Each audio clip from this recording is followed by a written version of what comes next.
What's up, guys? You are on the air and off the books with Beth Ann and Samantha, and today we are doing this whole entire episode in the closet of the Digital Den. Yes. Because our Digital Den guy, Ben, has his 3D printers running, and we didn't want it to be noisy in the background, so that is why. We didn't want to go all up and invade his office space, so. Yes, so we are sitting in a closet, and it's actually pretty nice in here, not gonna lie. It's very quiet. Yeah, actually, we kind of like it. So, if you need, recommendations on, where to record, closets. Closets are the first go. Yes. Okay. So, today's episode, we are going to be talking about the greatest book of 2023 so far. Yeah, actually. What We Harvest. By Anne Fraistat? Yeah. Fraistat. Yeah. So, however you pronounce that, Anne. Yes. Deepest apologies. And if you're looking for somebody to fill in that space for a debut author on your reading list for the year, this would be that space. And Yes. This is her first book. And it was phenomenal. Oh my gosh, it was phenomenal. I actually finished it. Yeah. Finished the same day. Dude, I started the book last night, and I finished it last night. Okay, that's a lie. I started chapter 2 last night. I was about to say, you basically started the book yesterday because, yeah. Reading one chapter doesn't necessarily count as, but you're such a fast reader. But, I've been there reading it for wasn't weeks. there wasn't one page of the book where I was like, okay, this is kind of dragging. I agree. I think what I was feeling was okay, I'm ready for more things to happen. It was amping me up for the next step, the next step, the next step. I wasn't oh, come on, you're dragging on and on and on, every bit of information, it was so freaking good. Definitely 5 out of 5. Yes. So, What We Harvest, it is about this girl, main character, her name is Wren. She lives on a farm with her family, and in this town, I forget what the town's name is. Oh, that's a great question now that you mention it. Hollow's End. Hollow's End. So, in the town of Hollow's End, there are 4 big family farms that have been successful for generations and generations because they have, this magic, what they call. Yeah, there's a magic to these fields, essentially. Yes. So, there is, in the beginning of the book, you find out there is something called the blight that has gotten into the farms and is destroying crops and is essentially turning any living thing into a zombie. Yeah. Pretty much. They call it the silver blight, is what they call it. Yes. And so you kind of walk into the book, after everything has really been kind of destroyed. Right. And you come on Wren by herself at her family's farm. Yes. And she's realizing that this Quicksilver blight is infiltrating the fields. And the book describes it as, living liquid mercury. Right. And so it just kind of drips out of the plants and out of the ground and out of these animals and humans and stuff like that. And people have went missing, and then when they get infected, they run into the forest, and then they never come out until night. And, yeah. It's very ominous, super spooky, really creepy vibes. And it's such a good take on a zombie apocalypse situation. What's so interesting, too, is that it's only happening in Hollow's End. Yes. That's it. It's not happening anywhere else. Yes. So that's the main setup. There's these 4 founding farms that have gone back to generations and generations that have these magical crops, and all of a sudden everything is going to pop. Mm-hmm. And then you have to sit with Wren and figure out what the heck is really going on. Yes, and this whole time she is, her ex-boyfriend, Derek, comes and he is basically helping her throughout the whole book, trying to figure out, what's going on, and basically in the first chapter, maybe the second chapter, she is exposed to the blight through the crops. And that's not really a spoiler because she goes the whole book this way. Yeah. And it's very necessary to the entire plot. Yes. It is so good. Oh my gosh, it's just so good. And it was written so well, and Derek and Wren have this romantic thing happening, but it's not too much because what it serves like, the purpose it serves is to drive the story forward. Right. Because it ties their families together. Because Derek is from another founding farm, just like she is. Yes. Her farm is rainbow wheat, and then his farm are ghost melons. Yes. And they're working together to try to figure out all these family secrets that have not been passed on to them yet. And I think after this would be spoilers. Spoilers. So, spoiler alert starting now. So, if you want to... This book sounds interesting so far. Go check it out and pick it up, and then come back and listen to the rest. And it's on the shelf, and it's actually YA, which I don't feel like it's very YA. It's actually super readable for young adult. Yeah. And it's on Libby as an audiobook and as an ebook. Yes. And I just returned both, so you can check them out. Yay. Because I read and listened to it. But, so, Samantha said that Wren is exposed to the blight, and things are kind of automatically in panic mode immediately. Right. And I think the interesting thing about this zombie situation is that essentially what it does is it makes you return to the forest, return back to the roots of the land. Right. And so, like, she talks about how, like, you sort of kind of rot from the inside out, mm-hmm. and how this blight kind of eats you away gradually, and you become, like, mossy and decayed, and, like, obviously your flesh falls off, and, like, you have all of these things happen to you. But it's like a hive mindset. So the blight is one mind that controls all of the zombie situation. Right. Throughout. So if you are infected with the blight, you can hear the blight speaking. Because it's an actual living, breathing thing, which you find out later in the book, which was so cool to me because, like, it's not even really the bad guy.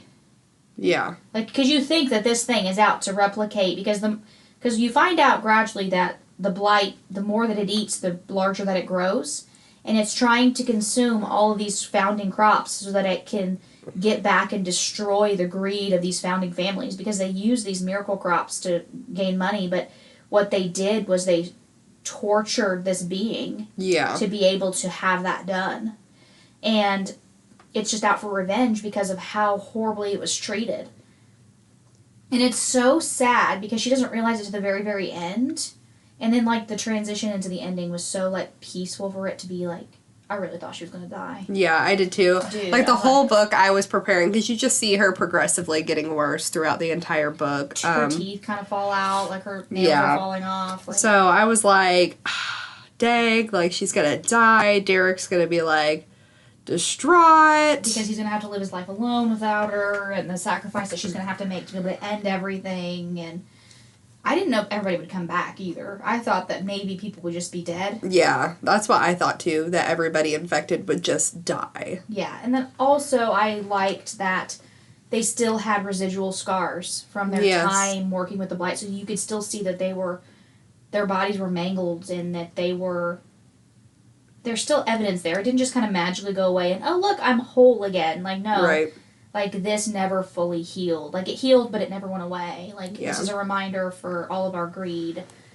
Dude, like, you really should read this book. Like, if you want something different, and this isn't like anything we've ever really read. No. And it gives great mental pictures, too, because I'm just, like, picturing her. Because she goes to the Murphy's farm, which is one of the founding farms, and she gets the horse, one of their horses, Buckwheat. Yeah. And she's just, like, riding Buckwheat as, like, these, like, mutant bears and, like, deer and animal and humans are chasing her. Or running after her and, like, screaming into the night and, like, dude, it's so good. It was so good. I think what also is so interesting, too, is, like, I really loved the creepy way in which everything was made at the beginning, because this book actually has a lot to do with alchemy. Yes.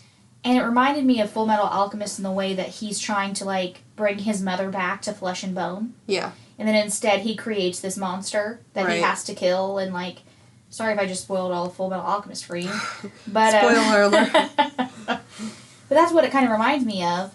And, like, I don't think that that's, like, a topic or, like, a subject that people write about much, because, I mean, way back in forever, I mean, they thought that you could turn things into gold with alchemy. Like, weighing things out and doing all this stuff. But then the concept that it could be darker than that is so intriguing because of the way that it has to, like, even out, like, tit for tat, essentially. Right. And so we come to find out that, like, the founding fathers decided they were going to murder one of their own to use as this, like, alchemical sacrifice to literally create the blight. Yeah. And when they sacrificed this guy by, like, sewing his mouth shut and, like, carving symbols into his body and, like, using his blood as a component to be able to make the mercury live, that they, like, put a soul inside this mercury and then trapped it inside these crystals. And then they buried these crystals in each of their farms. And then what happened was the crystals sucked all the impurities out of the land and the people and everything. And just over time, like 150 years, I think they said, it was just eating up all of this garbage. Like, right. And so when Wren decides she's going to be a hero and break the crystal in the middle of her farm to make the crops bigger, she doesn't realize that other people were, like, being greedy and trying to make their crops bigger too, and that they let the blight out. Right. And it decided that was enough. Like, it wasn't going to do it. It wasn't going to take it anymore. Right. It wasn't going to be trapped. And then they were, like, literally on the run, trying to figure out how to. So basically, the whole book is like a greed. It's basically... It's about greed, greed. Selfishness, because the monsters were the people. That was the bad guy.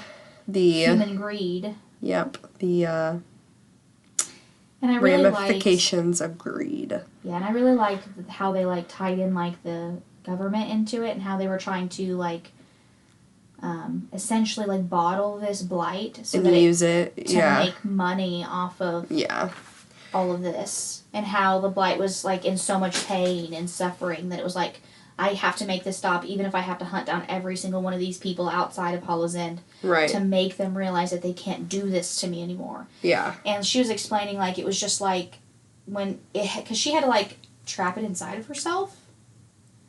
That was really creepy. Yeah, and then essentially just, like, barf it out. Yes, and, like, so she had to cough up because when she took it back into herself, what happened was that it had to be undone so it went back to what it was originally.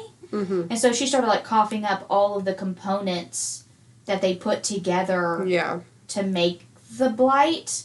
And, like, it talked about how she coughed up, like, a whole human's worth of, like, rotten blood from this man that they had murdered. I was like, ew. And I was like, dude. But that made it so much better because, like, it gave you that, like, creepy, icky, like... Could you imagine just sitting there coughing up gallons of blood? It's like rotten blood from someone. It definitely gave you the ick. It was so good, though. So good. Yeah. 10 out of 10 would recommend. And I can't even think of, like, a suggestion, like, for a book that would go with it.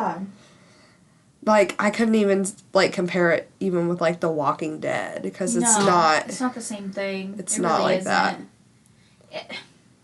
It has just enough of other, like, things we know of, like the zombie thing. And then just enough of new things to mix all together to create its own, like, storyline. Right. Oh, man, it is so freaking good. It's like magic, but not magic, and humanity, but not humanity, and, like, weird science, but not science, and zombies, but not zombies, and...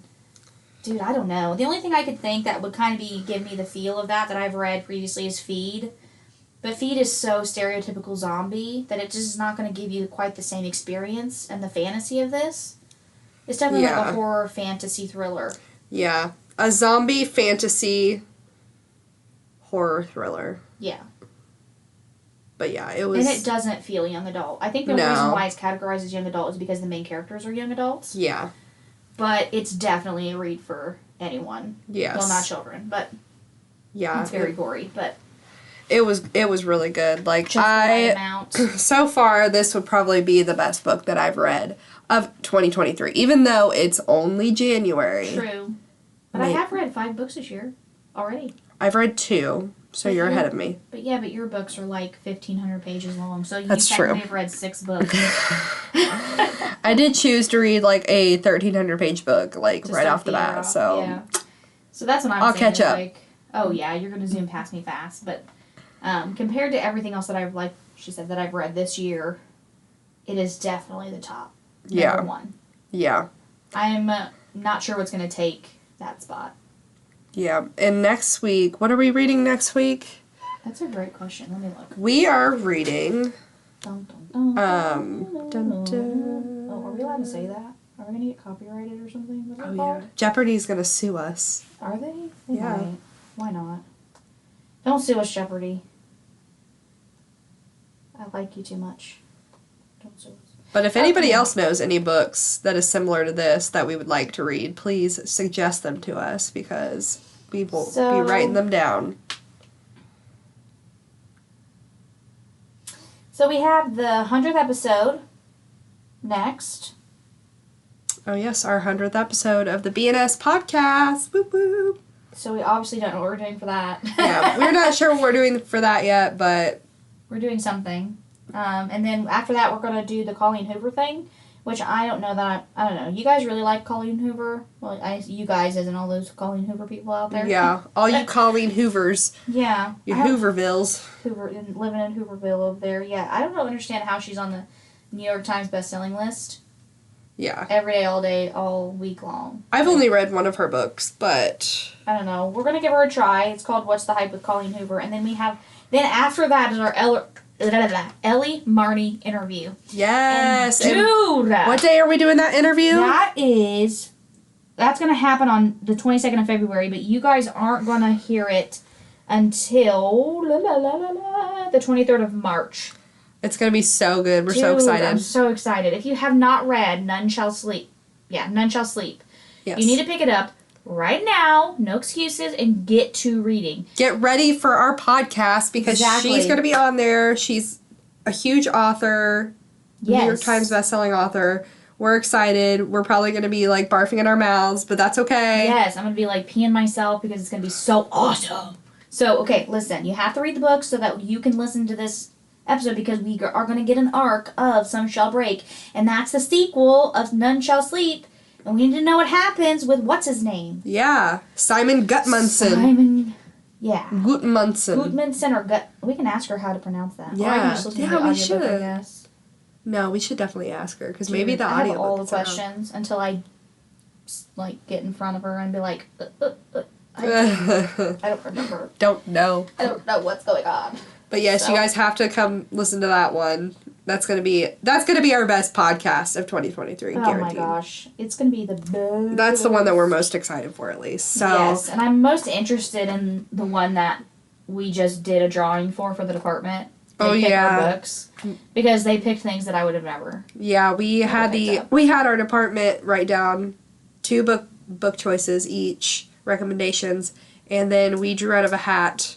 Beth Ann drew one, I drew one, and we are going to read the books that we chose. We can't read like synopsis. We can't we know the title anything. and the cover, and that's it. And we're gonna read it and then just hope for the best. We're terrified, but we're gonna do it because we're committed. So yes, in it to win it, ladies and gentlemen. We have big fun plans for 2023. So join us on our podcast. Well, I mean, if you want to join us on the podcast, you can, but listen into the podcast mostly. Or give suggestions. Yeah. And we'll see you guys next week for the 100th episode of Off the Books with BNS. Bye. Bye.